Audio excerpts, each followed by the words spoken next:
በቅድሚያም ቻናሉን ሰብስክራይብ እንዲሁም ቪዲዮ ላይክ እና ሼር ማድረጋችሁን ፈጽሞ እንዳዘነጉ። ፊልሙ ሲጀምር ካይሮ የምትባል ሴትን ያሳየናል።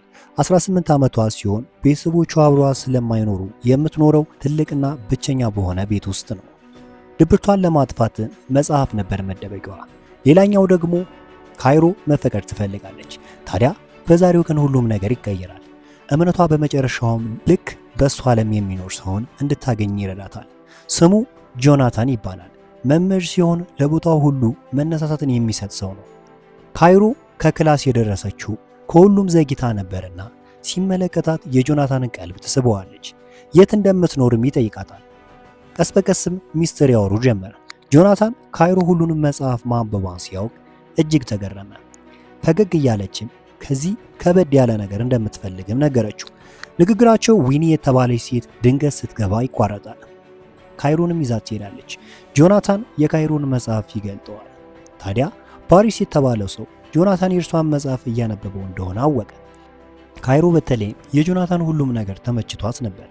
የሚኖረው ግን ቢያትሪስ ከተሰኘች ሚስቱ ጋር ነበረ። እርሷም እንደሱ ጸሐፊ ስትሆን ተማሪዎች መጽሐፉን እንደወደዱ ከነገራት በኋላ መደነስ ይጀምራሉ። በመሃል ግን ኤሚ ሲደውል ዳንሳቸው ይቋረጣል። በሌላ ቀን መምህሮቹ እረፍት ይወስዳሉ። ከአንድ ቦታ ተቀምጠው ቡና ይጠጡ ነበረ። ከቆይታ በኋላ ካይሮ ከጫካው ትወጣለች። ቀጥታም ወደ መምህሮቹ ትጠጋለች። ቦሪስም ኩኪስ ይሰጣታል። ጆናታን ግን አይኑን ከአይኗ ላይ ሊነቅል አልቻለም ነበር። ከቆይታ በኋላ ዊኒ የባሪስን ቀልብ ለመሳብ ትሞክራለች። በቀጥታም በንግግሩ እንደተሳበች ነገረችው። ካይሮም ጓደኛዋን ትጠራታለች። ወደፊት ለምትጽፈው መጽሐፍ ርዕስ ለማግኘት እንደተቸገረች ትነግራታለች። ዊኒም በቂ የሆነ እረፍት መውሰድ ለአዲሱ መጽሐፍ ርዕስ እንዲያገኙ ነገረቻት። ሌላኛው ደግሞ ከመምህሮቹ ጋር ጥሩ ግንኙነት መፍጠር ነበረ። ችግሩ ግን ሁለቱም ፍቅረኛ ይዘው አያውቁም ነበረ። ዊኒ ቦሪስን ትፈልገዋለች። ካይሮ ጆናታንን በተለየ መንገድ እንደምትመለከተው አወቀች። እስከ ቀኑ መጨረሻም የጆናታንን መጽሐፍ ታነብ ነበር። በክላሱ ወቅትም ሁለቱም በተለየ ሁኔታ ነበር የሚተያዩት። ታዲያ ጆናታን ቀስ ብሎ በሹክታ ክፍለ ጊዜው ካለቀ በኋላ እንድትመታ ይጠይቃታል። ካይሮ የእሱን ቀልብ መሳብ ነበር ዓላማዋ። ታዲያ ከቆይታ በኋላ በትንሹ ለመድነስ ይሞክራል። ሆኖም የካይሮን ሁኔታ አይቶ ዳንሱን ያቆማል። እሷም ታዲያ ፍላጎቱ እንደማትገድበው ነገረችው። እሱም በምላሹ ግጥም ወደሚነበብበት ቦታ እንድትሄድ ይነግራታል። እዛ በሆነ ነገር ሰርፕራይዝ ሊያደርጋት እንደሚችልም ነገራት። የመጨረሻ ስራዋንም አነበበችለት እና እንደወደደውም ይነግራታል። ካይሮ ትንሽ አፍራ ነበረ። እንዲያማክራትም ጠየቀችው። ጆናታን ሳቅ ብሎ ስለምትወደው ደራሲ እንድትጽፍ ይነግራታል። ካይሮ በዚህ ትስማማለች። የሱን መጽሐፍም እንዳነበበችው ነገረችው። ከመጽሐፉ ውስጥም የወደደችውን ሐረግ ታነብለታለች። ጆናታን ምን እንደሚል እንኳን ቃል አጥቶ ነበረ። በድንገት ግን ዊኒ ወደ ክፍሉ ትገባለች። በዛም ንግግራቸውን ይጨርሳሉ። መምህሮቹና ሚስቱ ቢያትሪስ ዊኒ ወደምትሰራበት ካፌ ሄደው ይጎበኛታል። ቢያትሪስም በመጽሐፉ ላይ ስላለው ሴት ጠየቀችው። በምላሹ በጣም ልዩና ብልህ እንደሆነች ይነግራታል። ሚስቱ ጆናታን መምህር እንጂ ጸሐፊ እንዳልሆነ ትናገር ነበር። ከዛን ቀን ጀምሮ አዲስ መጽሐፍ ጽፎ ያቅም። በነጋታው ካይሮ ስነ ጽሑፍ የምትከታተልበት ቀን ነበርና ይህ ቀን ለእርሷ ልዩ ነው ብላ ነበር የምታስበው። ጆናታን እሷን በመመልከቱ ደስተኛ ነበረ።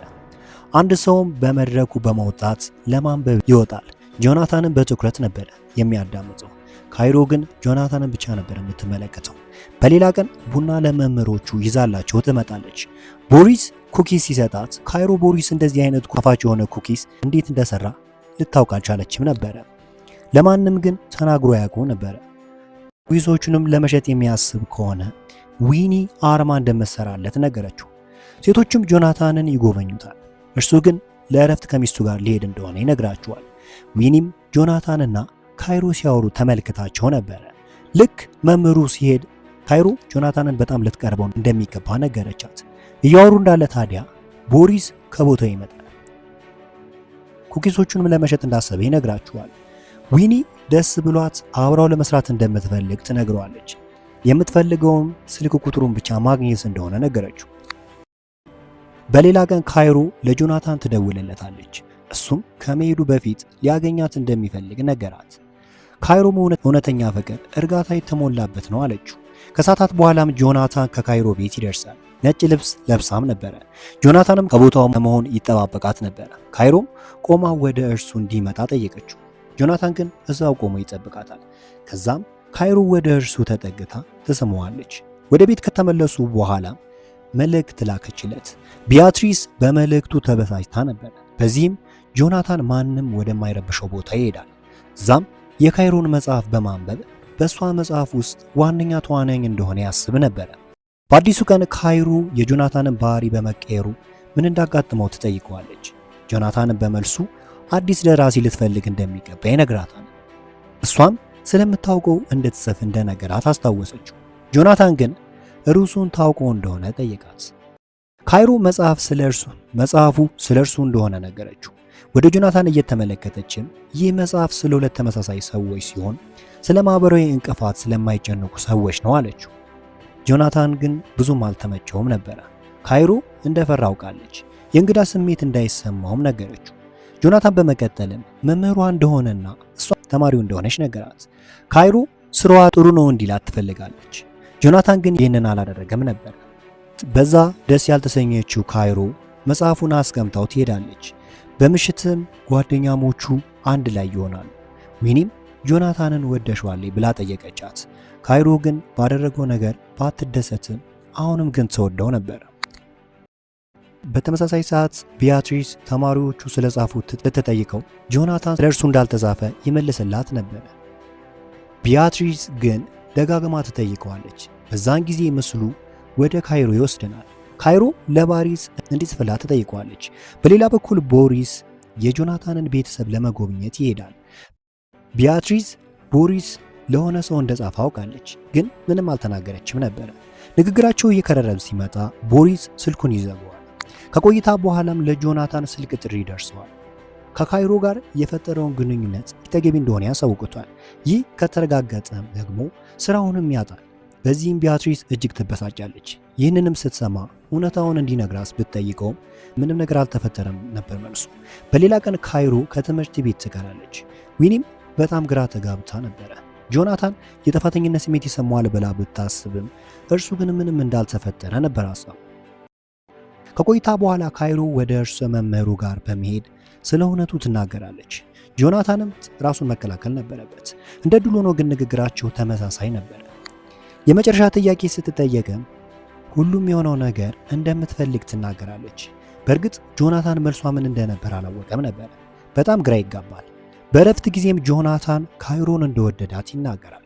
ሆኖም ግን ሊያልፍ የሚገባውን መስመር ለማወቁ እድለኛ እንዳላስባለው ለቦሪስ ይነግረዋል። ለዚህም ነው እዚህ ሁኔታ ውስጥ የገባሁት ይለዋል። ወደ ቤት ሲመለስ ቢያትሪስ ጥያቄዋን ቀጠለች።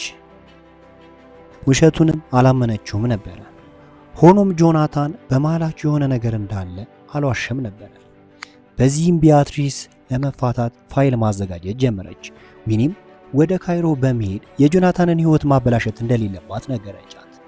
ስለ ተወሽ ሕይወቱን እያበላሸሽ ነውም ትላታለች። ካይሮም በምላሹ አንቺም እኮ እንደዚህ አይነት ስራን እየሰራሽ ነው አለቻት። ካይሮም ስለ ጆናታን የሚያትተውን መጽሐፍ ከጨረሰች በኋላ ፊልሙ ያበቃል። በፊልሙ የምንረዳው ነገር በግንኙነት ውስጥ እድሜ ቦታ እንደሌለው ነው። ጆናታን ለፍቅር ብሎ ሕይወቱን ሊያበላሽ ነበር። በመጨረሻ ግን ያንን ላለማድረግ ይወስናል። በሌላ በኩል ካይሮ ይህንን ሁሉ ያደረገችው የራሷን መጽሐፍ ለመጻፍ ነበር። የዚህን ፊልም አዲስ ክፍል በሌላ ቪዲዮ ይዘን የምንመጣ ይሆናል። አብራችሁን ስለቆያችሁ ከልብ እናመሰግናለን።